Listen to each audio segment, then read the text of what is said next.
So I was just talking to Diane, our guest speaker for today, and telling her I actually do have a crystal ball. So if questions come up today that we're not quite sure of, I will have my trusty crystal ball right beside me and we can look for answers. Um, but when we look at the reality of what distance learning looked like last spring, for some students, it actually was a positive, and they excelled at being at home and, having more freedom of choice of when they do what and how they do it. And for probably a majority, the distance learning wasn't a positive learning experience this past spring. Mm-hmm. So we know for sure the bar's got to be raised. I wanted to welcome you. I see Heather's here. Hey, Heather. Heather's from Florida, and she says, you had the best props. I know. I have to pick a prop for each show almost. But it's just, I don't know. There are still so many questions, right? What the fall is going to look like. However, I am excited because we're going to be learning about some results of a nationwide survey that was recently done and be able to hear about the results.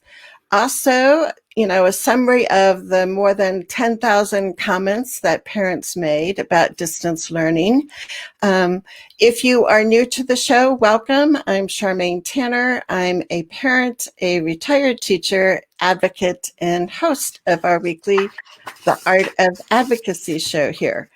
And if you're watching on the replay, make sure you know that please still type in comments and questions because I'll come back and we can respond to those. So we want to make this as interactive as possible because I think that's when everybody benefits the most. Today, we do have a wonderful guest all the way from Connecticut. So it's fun how Idaho and Connecticut can connect today.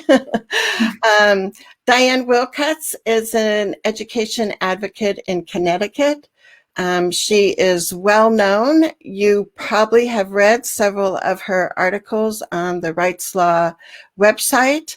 And recently, Diane collaborated with the Rights and had this survey that went out, and it was impressive, I think, Diane, how many people responded and the depth of the responses that you got.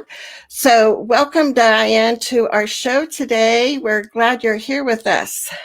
Yeah, thank you so much. I'm really glad to talk about this.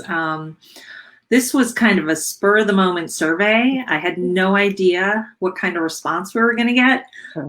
We actually heard from over 3,200 parents about distance learning, and it was people from all over the country. It was 49 states and the District of Columbia.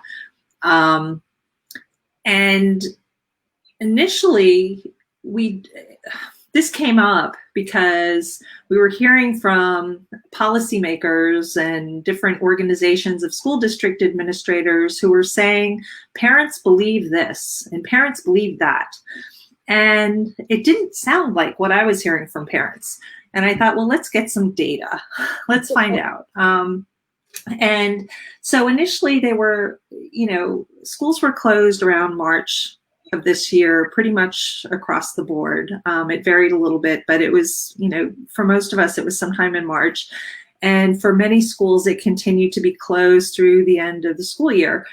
And so a lot of parents and staff and everyone was totally unprepared. So it's understandable. Distance learning, most reports are that it was a little bit chaotic and unpredictable, and but it's not surprising because, in some cases, districts had notice of like maybe 1 or 2 days that they were going to have to jump into this. The federal U.S. Department of Ed said that if districts were providing distance learning to the regular population, they also needed to provide it to students who receive special education services. To start, this meant that some districts weren't providing any education at all because they were afraid that they might be discriminating. And the U.S. Department of Ed came back and said, no, that's not what we meant. We basically want you to do your best. So provide special education services to the greatest extent possible.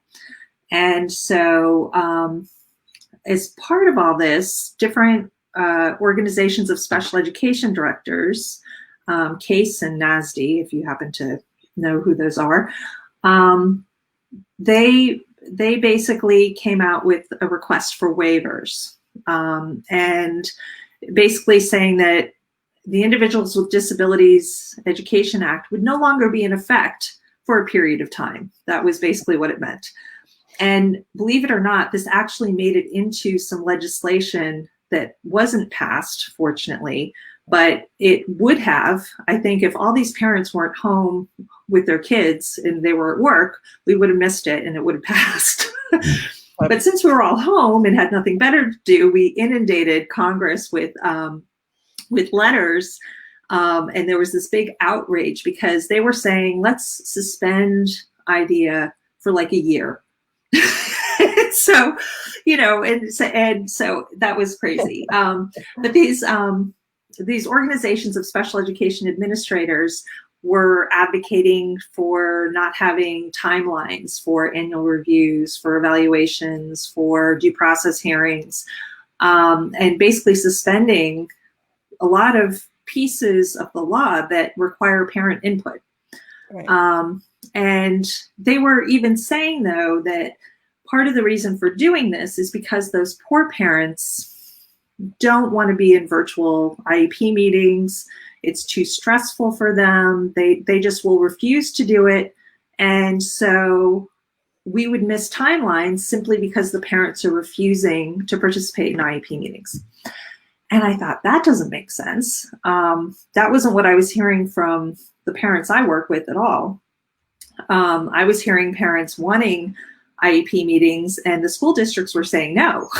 And so I thought that just doesn't make any sense. And on top of that, our state was even discouraging districts from convening IEP meetings. So it was coming from the district side. So I thought, well, let's ask parents. If the district requested an IEP meeting, would you attend? And 95% of parents said yes. Right. So that was completely off base. And so I figured that way we could go to our legislators and say, nope, that's not true. This is 95%. And just so you know, this is all, the survey was occurring in the last week of April. So distance learning had been in effect for a certain period of time at that point. What we did find was that, let's see, 83% of parents reported that their state encouraged virtual IEP meetings. Connecticut was an exception because it was only 32% of parents. And that, I think that was based on our experience with districts saying, oh, there's state guidance that says we shouldn't do this. 79% of parents said that districts agreed to their requests for IEP meetings, and 52% of all families said they wanted to convene a virtual IEP meeting prior to the end of the school year. So if you think there are 7 million students with disabilities in the country, if you can translate that, it's a lot of IEP meetings that needed to be held. Now, I think districts, the school district administrators, in at least some of them, had very good intentions because they were thinking, let's put our effort into instruction and not into all these meetings, which sort of sounds like it makes sense. The problem is that the whole foundation of the Individuals with Disabilities Education Act is parent involvement. Parents are key members of IEP teams. And on top of that, parents were implementing a lot of the instruction that was occurring during distance learning. We know that when parents are involved in their child's educational programs, those programs tend to have higher standards, they tend to be more effective. So excluding parents from the process was a big problem. So, really what it came down to was, this is just an essential part of the process. We have to figure out how to do it. And I call what I was hearing is like, woe is me, pandemic. Oh, we can't do this because there's a pandemic. Diane, how could you possibly expect us to convene an IEP meeting, even though all the school staff are working and you're not a first responder and you're not, how could we possibly be expected to do this? And what I've been pointing out is, well, this came up with Hurricane Harvey. This came up with Hurricane Sandy. This came up with the H1N1 influenza epidemic. And these issues were addressed by the US Department of Education with each disaster. And they said, no, you have to implement the law anyway. And so basically we don't get to suspend all the civil and educational rights of students with disabilities just because of some natural disaster. We have to figure it out. So what happened with special education? Only 69% of parents said their districts were delivering any kind of special education services. So that means 31% of families said there were no special education services, at least by the end of April. So schools have been closed for 4 to 6 weeks at that point. And even of those 69%, many people wrote in that the services were very minimal, and that they were far less than what was in the IEP. For example, the IEP might say 10 hours a week of special education services, and that was reduced during distance learning to like 45 minutes a week. And so, other parents said, well, it's special education, but they really just sent home paper packets that I was supposed to implement, and that was what constituted special education. Others would say that special education services consisted of weekly check-ins with the teacher. So even out of the 69%, there was some questionability as to whether or not those services really constitute something meaningful. And I should say, though, there were families that said their child was getting real-time services, so synchronous learning, with the teacher at an appropriate amount.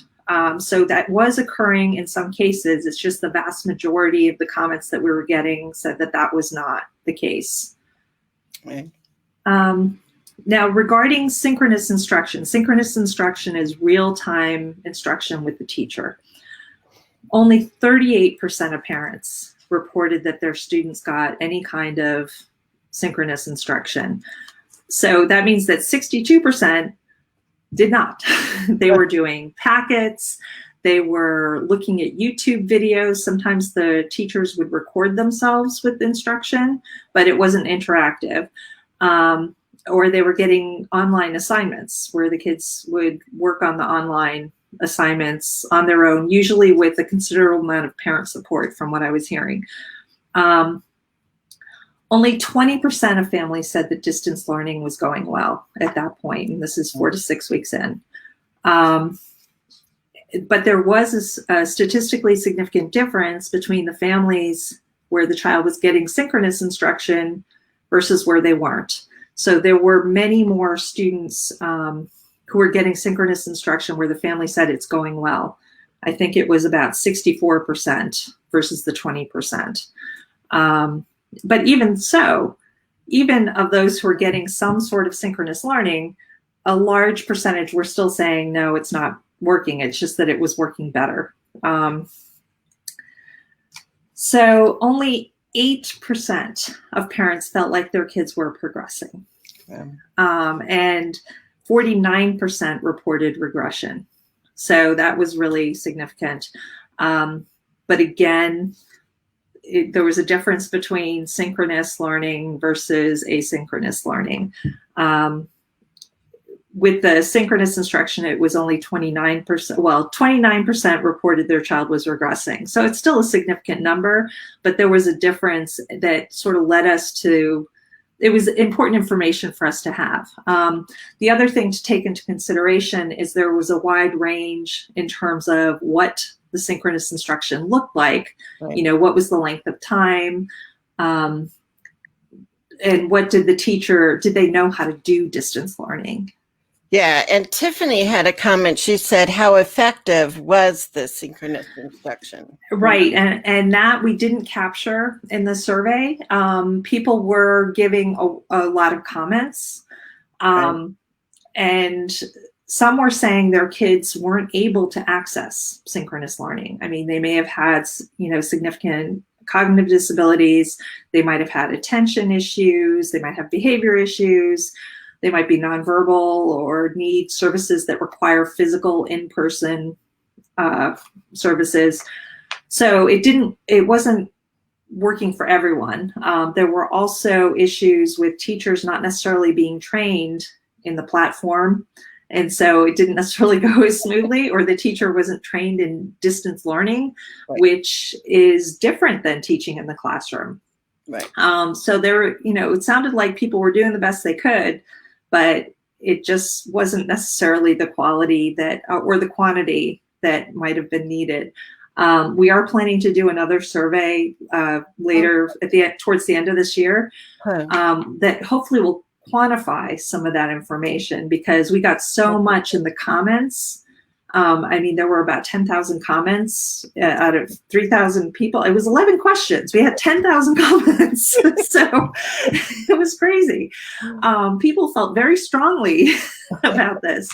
And my guess is when you do it again, you'll even get more respondents. So do you have a month in mind that you're going to redo it, or? I'm thinking like November, December, Okay. just to get a sense of where people are at, and to really ask things like, what is the amount of time if they're getting synchronous instruction? What's the amount of time?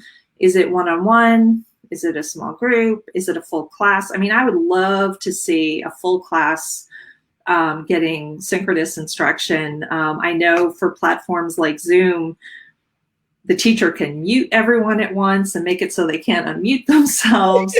She can lock the classroom so no one else can get in. Well, you can have breakout rooms where you can have small. You can have breakout rooms. You can share your screen. I mean, it's just there's so many functions. Yeah. But the teacher needs to be trained to use it, and the kids need to be trained to use it. But I could see them having like interactive discussions the way they would in a regular classroom. The kids would get to see each other. I think that would be really great. Yeah. Well, and that's what I think, sometimes I have to look at what the silver lining is. Yeah. And I think, I was reading an article today that talks about, at least when I was a teacher, I felt like class size had a big impact on how effective I could be. And so now it's like, when we're looking at maybe, half the kids come a couple days, the other come another day, and, they switched up things, or cohorts of kids that stay together. I'm wondering if that's going to be a positive outcome, and we look at the benefits of small class size. And I think the difference is teachers need to change their instructional strategies. If you keep using a lot of lecture kind of strategies, it's still not going to be effective with even less kids in your room. But I'm hoping that might be an outcome, is that we start looking at smaller class size. I don't know. Smaller class size would be great. I know that, districts right now are considering what's going to happen in the fall. And some are talking about all in person, some are talking about all virtual, some are talking about splitting it up. And I know that for some states, they're talking about these hybrid models where half the kids are in the school at one time, or certain grades are in different buildings or whatever. Absolutely smaller class sizes could make a big difference, and you would have the opportunity for more interaction and engagement with the smaller class sizes. So yeah, that would be great if schools would move in that direction long term. Another benefit is that with all of this, or an opportunity with the pandemic, is the need to have equity with internet access and technology. It became very clear at the beginning that there were a lot of kids who could not access the internet, and that came up in the survey too, that in some cases the family might have one device for 3 or 4 kids, and so they couldn't all be on at the same time, or they didn't have stable internet connection, or they had no internet connection. Right. And the response of some districts was to provide devices for each and every child. And they even, I think it was in San Antonio, Texas, they had buses to provide hotspots that go park in different neighborhoods. So, people have been trying to be very creative in helping kids to have more accessible technology.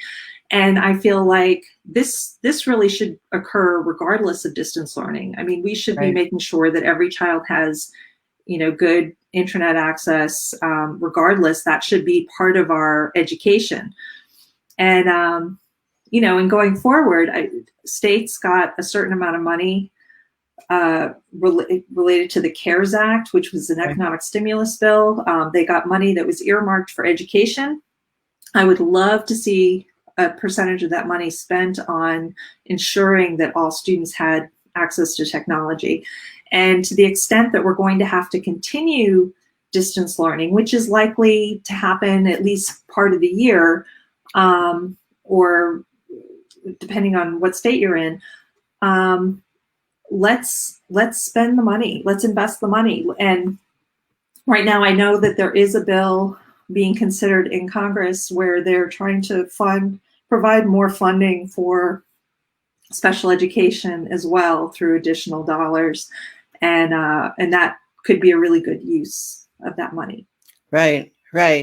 And I can also post information about that bill and how parents can, contact their representatives to get some, give their input, because all of that is going to be really important. And Tiffany brings up a point too about parents need the training. Yes. And absolutely. There was a webinar yesterday in Idaho with the state director of special ed, and I had submitted this question, but they didn't have time to answer all the questions. But it was like, is there going to be some guidance to remind people that lead IEP meetings that parent and staff training is something that can be written in your child's IEP. Right. And I talk a lot about staff training and not to make people feel defensive, but to know that we don't all know everything, right? So there are a lot of occasions when, more individualized staff development would be helpful, and that can be written in the IEP. But certainly what we found this spring was, as a grandmother trying to help 3 grandkids with homeschooling, and it was like, I hadn't used a Chromebook before because I'm a retired teacher. There's all these things that I think sometimes we assume that people know how to get onto this website and how to type in your username and password. There's a lot of different skills. And so, especially when parents are pretty much the instructor at distance learning time. There was this example of this one mom that asked about the materials that her child was using at school, if they could have them at home.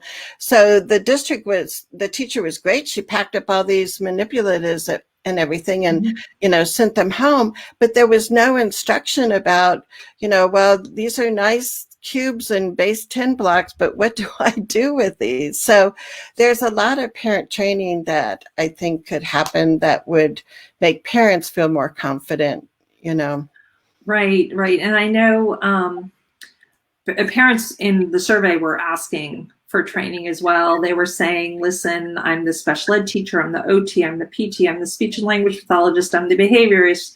I have no idea how to do any of this. And I don't know that anyone's going to be able to be trained sufficiently to be all of those things, but certainly some training would help. And and regardless, I mean, even if they're doing synchronous instruction and related services in a synchronous format, as you said, they need to learn how to access the technology. And that actually was a huge obstacle for one of my students. The staff actually went to his house because he wasn't engaging at all, and realized that he didn't know they were using Zoom, and he didn't know how to download it and log on. And then they checked his modem, and the modem wasn't updated. And so, it takes some effort. I mean, this was actually an unusual situation. For the most part, staff were not going out to students' homes. And quite frankly, in a lot of situations, the teachers would report, well, the student's just not engaged, or I couldn't reach them. And that was the end of it. But in, the occasional case here and there, the staff, were leaping tall buildings to try to get the students engaged. So, yeah. The other thing that was an issue for parents was that a lot of them were working from home, including the teachers who were working from home. And the teachers were saying, I have to take care of my own kids and get them online, and at the same time somehow figure out how to teach other people's kids. And it was really challenging. And there were 39% of families said that they felt they didn't have enough time to really do distance learning the way it was supposed to be, or they hoped it would be done. And there was a lot of guilt about it. And am I not supporting my child to the extent that they should be supported? And the challenge that there was definitely a challenge for the teachers because of the lack of childcare. In some states, childcare was available only to first responders for the most part. And so that was just yet another twist, pandemic twist. So exactly. So the parent concerns overall with distance learning a lot of it did have to do with the computers and the technology.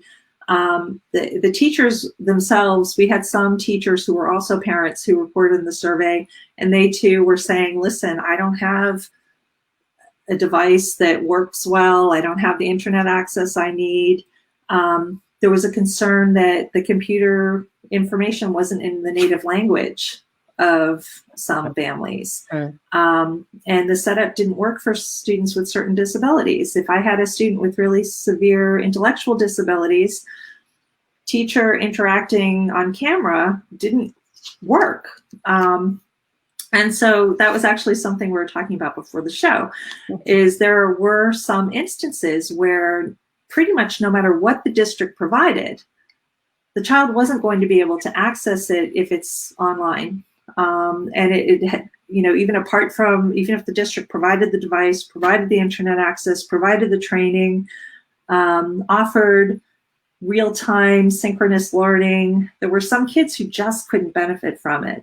And the idea is that we may need to provide compensatory services when those services can be provided.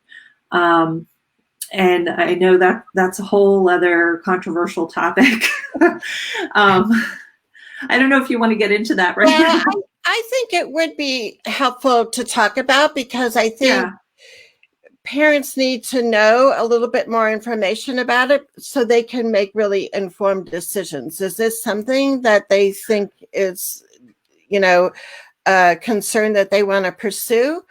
And then also, I think for parents to know there's different options as to what it will look like. So, yeah, I think spending a few minutes talking about compensatory services would be helpful. Right. The reason it's been kind of controversial is traditionally compensatory services have been provided when the district did something wrong, where they failed to provide an appropriate education. And in this case, it may be that the reason they didn't provide services was because of the pandemic. Right. And because maybe their state was saying everyone has to stay at home, and maybe the child only benefits from in-person learning. And, so there may have been circumstances beyond the district's control. I wouldn't say this is always the case, but in some cases that's true. However, there was federal guidance that basically said that's not the only time you need to provide compensatory services. The guidance related to COVID said that due to the pandemic, there may be an inevitable delay in providing services. And in that instance, we need to look at considering what compensatory services may be needed.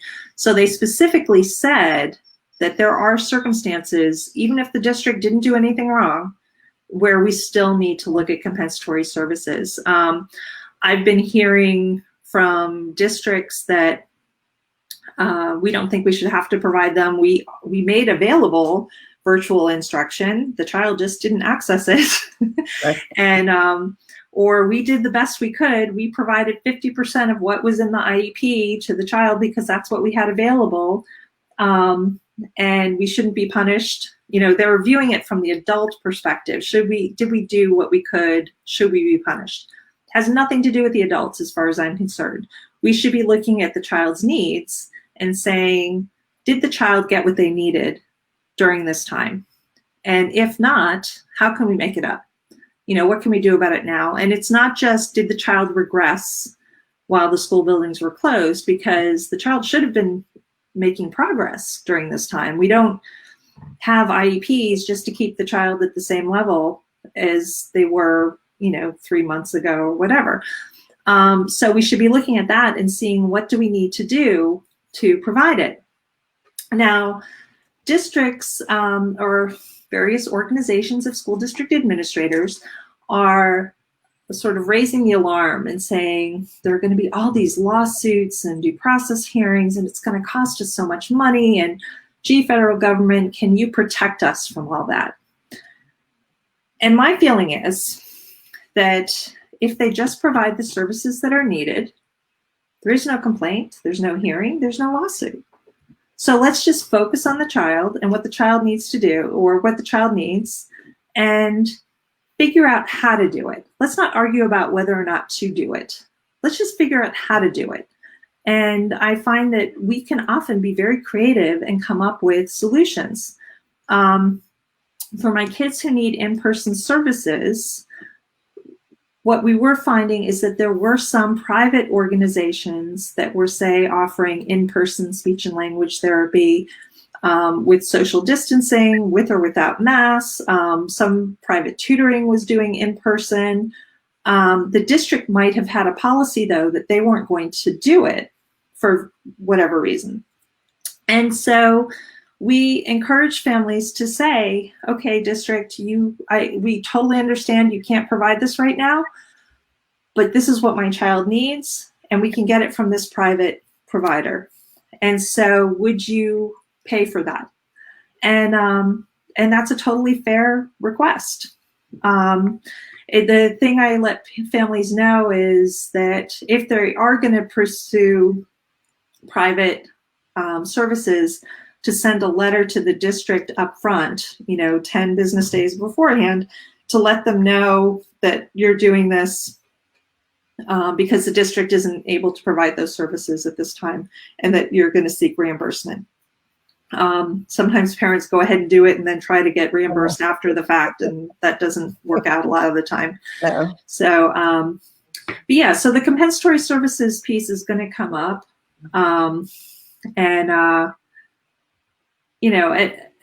People talk about, oh, the families are being so unreasonable. It's like, no, we need to focus on the needs of the child, not the needs of the adults. Right.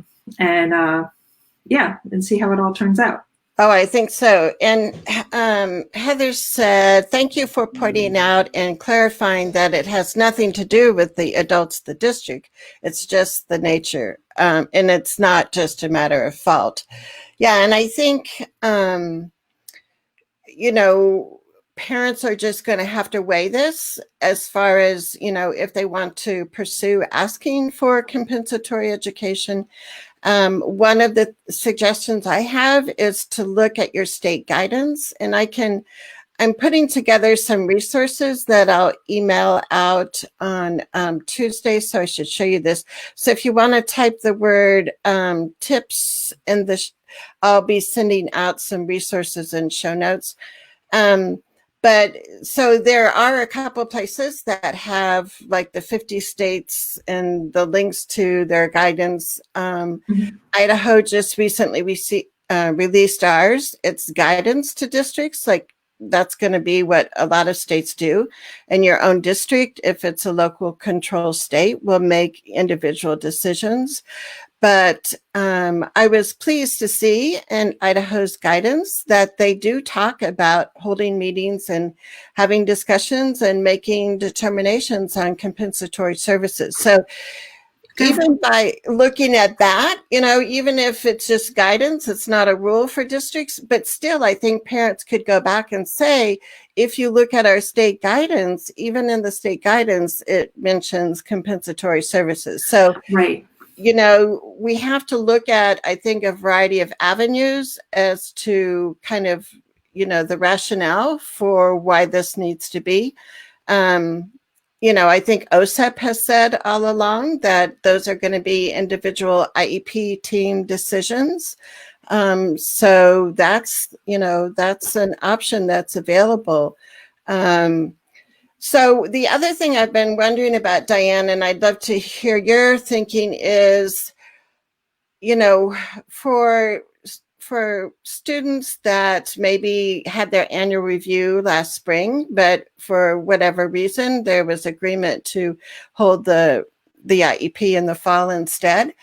One of the concerns that I have is that we need to give kids a few weeks of being back in school before we do any progress monitoring or, any kind of assessment to say where kids are. I think traditionally we've kind of had like a 2-week rule, between vacations, don't test kids, let them get situated. Mm-hmm. I think for this fall, it's probably needs to be more than 2 weeks. But then how, as far as parents requesting IEP meetings for their annual review or requesting IEP meetings for compensatory services, do you suggest that parents email districts now and say, I'm requesting this and within 30 days of being back, or what do you think? I think it makes sense to let them know now if you're going to need an IEP meeting in the first month of school, because they are likely going to get inundated with requests because people are, I think that everyone was kind of shell-shocked for a while and sort of let things go, both on the district side and the parent side, just because, and thinking, oh, this will all be resolved in the fall. Right. And of course, it may not all be resolved in the fall. But I think regardless, we're going to need to plan, and whether that plan is more distance learning or whether that plan is in person, we're going to need to do that. I wouldn't put off the assessment for too long, just because we need to have a baseline. so we need to know where the students are at, and if they can do some sort of quick and dirty. I mean, like for my elementary students, if we're worried about reading, or of course we are because they're elementary students, we're looking at reading, do something like the Dibbles that takes it's a 1-minute probe or an Ames Web or something to just find out where they are right now. And then you can monitor over time to see, are they catching up again? But I would definitely, I'm expecting the districts to be overwhelmed with requests for the fall. So, give them a heads up now and say, gee, I'm available on September 12th, September 14th, whatever, and try to get something set up. Yeah, because I think there is going to be a long line. And that's, I think, part of the concern too, is if, teachers are doing, distance learning, but also having to spend a lot of time in IEP meetings, that impacts the instructional time. So it's such a snowball effect, I wanted to bring up a couple other people's comments here. Heather is saying that in their state, they also petitioned the Department of Ed for waivers for this coming year, and how that concerned her for capturing that data. The other thing I've been thinking about the past couple of days is if you know that there's already kind of, I don't know, a lack of trust with your school being able to get valid, accurate results, for an assessment. I'm almost looking at, maybe if parents have insurance that would pay for an independent evaluation, you might want to sign up for that now, because I think there's also going to be a very long wait list for independent education evaluations. Right. I mean, now where I live in Idaho, it's like an 18-month wait for, a neuropsych. And people are driving to the other part of the state to get one done sooner. So, like I said, if you already can anticipate that you're going to need some outside assessments and you have insurance that will cover it, I would have parents look at that, Yeah, and it may vary based on part of the country. I know that a lot of times here anyway, the independent evaluations that are covered by insurance are much more limited because they have a tendency to want to focus on medical issues versus educational. Right. So there's a big difference, at least in Connecticut, between the ones that are paid apart from insurance versus ones that are paid by insurance. And it actually can work against us sometimes because the district will point to the one that was done by insurance and say, well, they didn't recommend one-on-one reading instruction 5 days a week for 45 minutes. So, right. And so they would have recommended it if, or they do the tests and now you can't use those tests again because you have to wait a year before you can do the same tests. Right.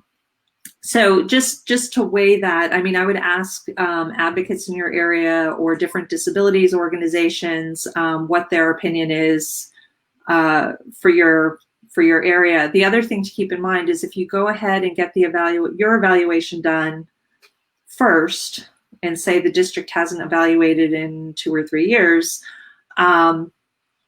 you may not be eligible for reimbursement. Right. So on the other hand, if the district say they did a testing a year ago and you felt like, well, that didn't really give us the information we needed, and somehow you disagree with it, you have the right to either request that they pay for an independent evaluation or to go out and get one and then ask for reimbursement.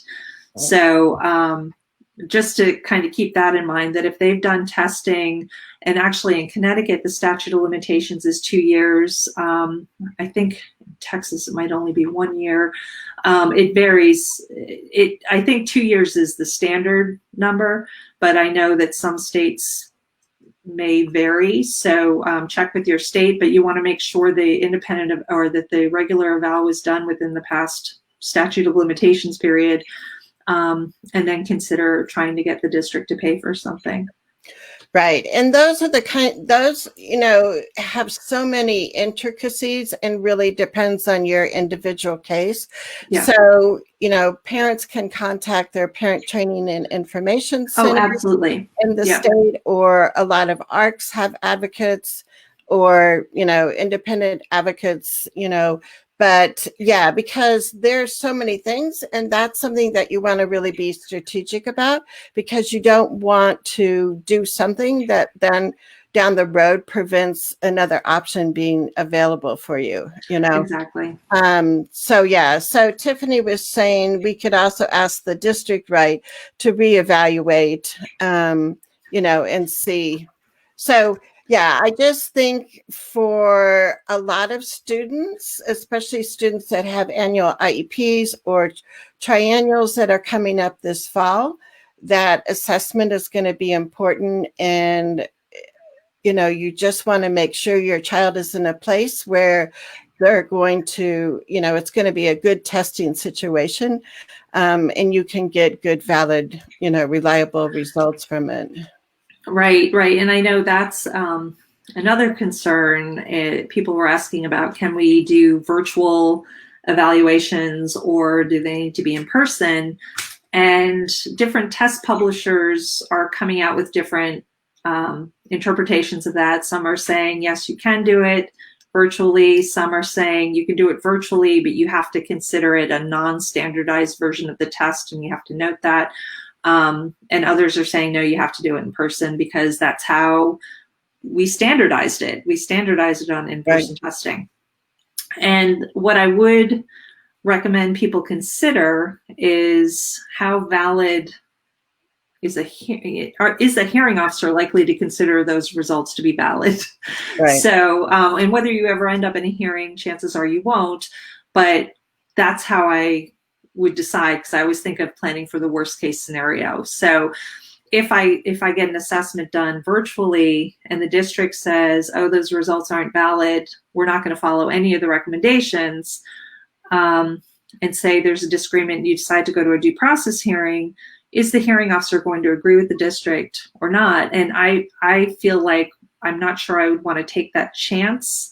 I think it's harder to argue about in-person evaluation results because that is how the tests were standardized.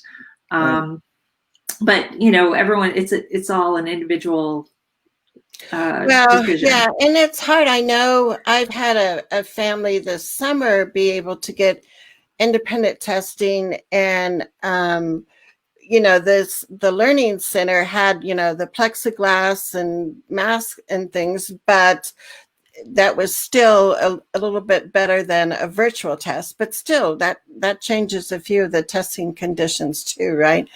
Right. Heidi had a question. She said, are there tests a parent could request to have done as part of an IEE that may be medically covered by insurance and also give parents enough information to advocate for services? I'm thinking achievement testing, functional assessments, etc. I would say no matter what, check with your parent training information center, check with advocates in the area or attorneys to find out, because it's not even just, is it insurance versus not insurance? There are some evaluators that are great with writing recommendations. And really, it all comes down to the recommendations. If I could have someone who's a phenomenal diagnostician, but then they write very vague recommendations. So they might say the child needs remediation in reading. Well, I might be thinking that that's 5 days a week, 45 minutes a day, one-on-one, and the district may be thinking 30 minutes a week, small group. And so there are some evaluators that if you go to them and say, well, what do you mean? Is it individual? Is it small group?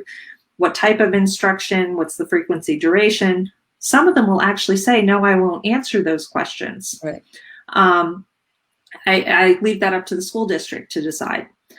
You do not want those evaluators because you want someone who's going to issue an opinion. Now, you and the district don't have to agree with what they recommend, but you have to consider it. But in order to consider it, you have to have something to consider. Right. So if they're saying, we're not going to give you frequency and duration, we're not going to give you whether it's small group or one-on-one, it's not going to be a useful evaluation. So you want to make sure that you have people who are going to be totally focused on the needs of the child. They should not be focused on what the parents want. They should not be focused on what the district wants. They need to be just child focused.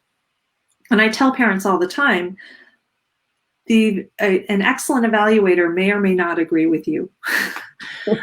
You may or may not think they understand your child, but they will give genuine answers, not just based, and we do run into evaluators who don't want to step on school district toes. And we don't want someone who's going to worry about the adults. We want someone who's just going to focus on the child. So, but that's information that would be very state specific.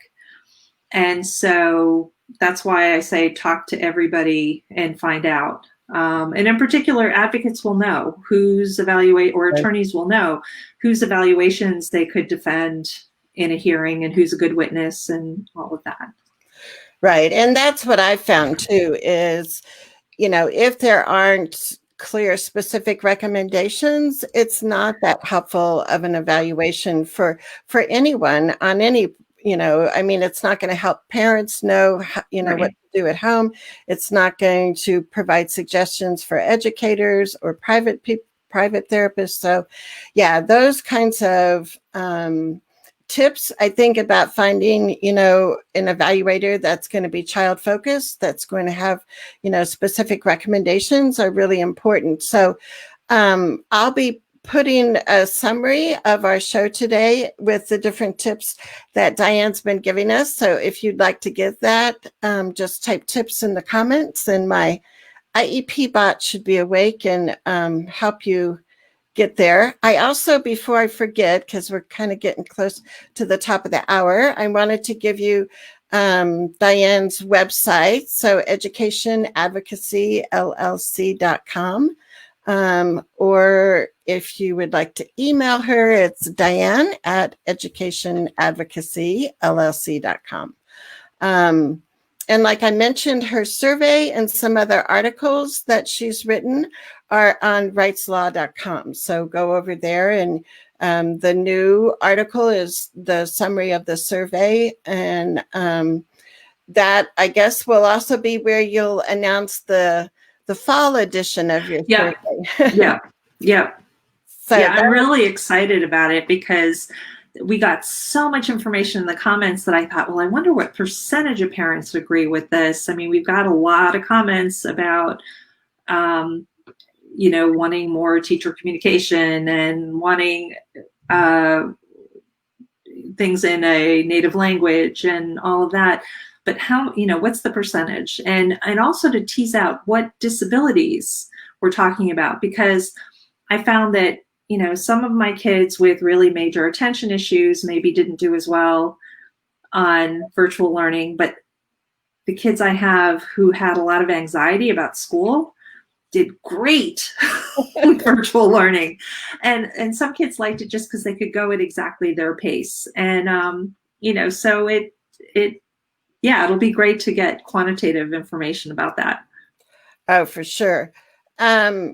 Let's see. Nancy had a question. She said, would the data from a behavior analyst be accepted into creating goals?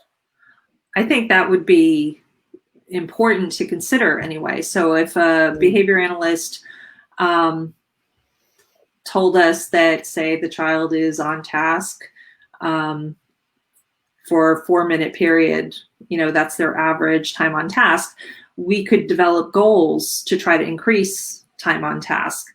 And it always comes back to what districts are required to consider versus what they're required to do. Right. So, certainly that would all be considered. And if the family thought it was really important, they would have leverage to get that incorporated because they have an expert backing them up. Right. We just have a few minutes left, but I wondered, the other topic that I think is important for parents to look at is the matter of what does FAPE look like if your school is offering, in school, in person, learning, and a parent decides to opt out because of health concerns, because of, a variety of reasons. Can that parent still expect FAPE and a distance learning plan? One of the concerns I've had, because I've read some things on social media where people are saying you only get one offer of FAPE, and if the district's offer of FAPE is brick and mortar school and you opt out of that, then you're opting out of FAPE, which I really have a concern and don't see how that logic, transfers. But so what do you think about if parents opt out of brick and mortar? What can they expect for FAPE? And what does that look like? Do we have an addendum to the IEP? Do we make sure we say the IEP comes back into effect? What are those kinds of strategies?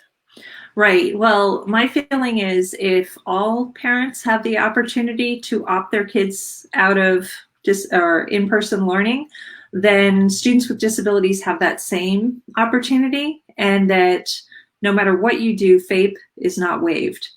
And just so you know, we were talking about waivers at the beginning of the show. None of those went into effect. Basically, the U.S. Department of Education said, no, we're not going to recommend those waivers. So that's good. There's been no waiver of appropriate programming for students. The issue is, can we do it in whatever format? And if not, how do we make up those services later? So if your state says it's fine for for parents to opt kids out, I would argue that there is still a need for FAPE. If to the extent it can be done through distance learning, great. We should do it to the greatest extent possible. Greatest extent possible is language from the federal guidance. So absolutely that should happen. And yeah, and people have to make decisions based on their own family situation. You know, their child may be immunocompromised, a family member may be immunocompromised. So yeah, so that FAPE doesn't go away. Right. And I think parents need to understand that. And again, you know, if you need, you know, somebody to go with you to your virtual meeting or your meeting in person, you know, please look for assistance in your area, because it can be hard for parents to sit and hear, you know, the administrator saying, no, this is the option. Right. If you want this. And as a parent, it's like, I don't know, they're the administrator. I guess they're saying what needs to happen. So, you know, always look for some kind of assistance, I think, to, you know, help you and support you at the meetings. Right. And it's important to put things in writing. I always say, if it's not in writing, it never happened. So if you ask for a certain amount of support through distance learning and the director of special ed says no, if you go with distance learning, you're not entitled to an appropriate education, I would document that they said that, and also that you disagree. And then leave it at that, because then there's the paper trail. The other thing is the district staff have been told by various organizations of school and district administrators to document everything and to bend over backwards to make sure they document that the parents agreed. And so to be very careful that if you don't agree something's sufficient, to document that. And it's tough because parents don't want to step on people's toes or be mean or whatever. But it's important to do, and you can do it nicely, and say, you know, I appreciate all your efforts. It's not sufficient, but I'm certainly happy to talk about compensatory services, you know, when that's appropriate, or something like that. But it's important because the districts are being told by their attorneys to document the parents agree. And so if you don't, you just want to make sure that that's in writing, very politely, but in writing. Well, and then the other thing is to say, you know, please put that in the prior written notice, because then you're going to have all, you know, the rationale, what evidence they use, what options they considered. So that prior written notice is like really an important document. You want to make sure. Kelly is saying, I'm guessing that if general ed kids don't need a doctor note proving that, that kids with IEPs shouldn't have to prove that either. Is that correct? Yes, definitely. And I would even argue that there may be other reasons besides immunocompromised individuals that they still might need to have distance learning. I've got one student who is totally freaked out about COVID, cannot go outside at this point. And so if the child can't actually get to the school building, we have to come up with a plan of how to educate them. So whether that's to come up with a plan to help them overcome that anxiety, or whether we do distance learning, that could be part of an IEP and individualized for that student. So regardless of what the overall plan is, we still need to individualize. But certainly if we give a right to general ed students, our student's a general ed student too, they just also get special ed services, we can't discriminate against a student just because they have an IEP. Right. Right. So, Yeah. It's and so what do you think as far as amending IEPs, but making sure there's a statement that the IEP itself will go back and forth when, I mean, that's the other little tricky part. the federal guidance actually addressed that. And it's funny because school districts often don't know this, but the federal guidance talked about contingency plans. Right. And certainly distance learning is a contingency.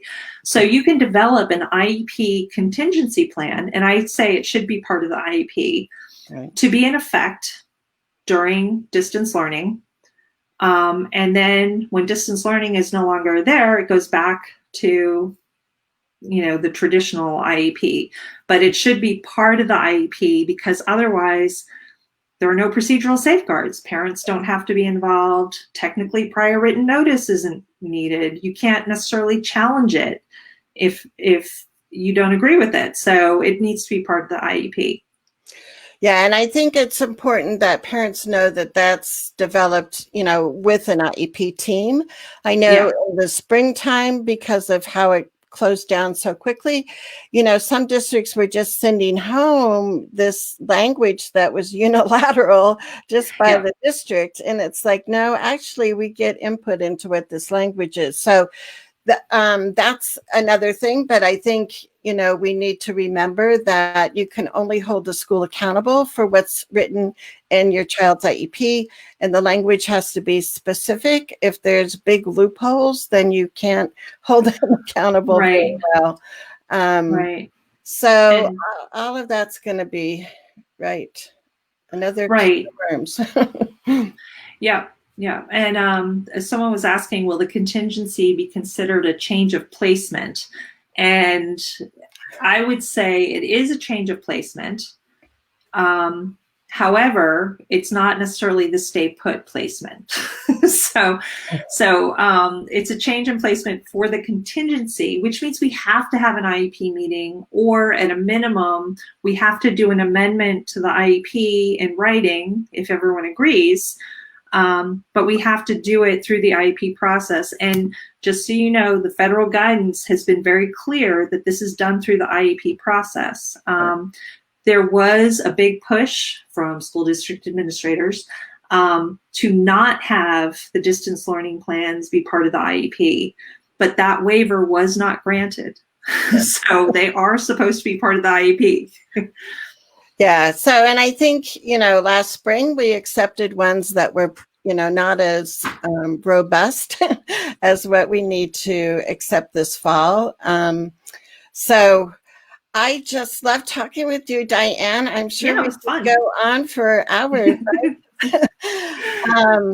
But yeah, so we can always have you come back, and especially after you do your second survey, that would be so interesting to compare the results. And like you said, now you have even some more specific questions you can ask and get some other quantified, data. So that'll be exciting. Well, thank you so much for spending time with us today. And do you have any final words of advice for parents?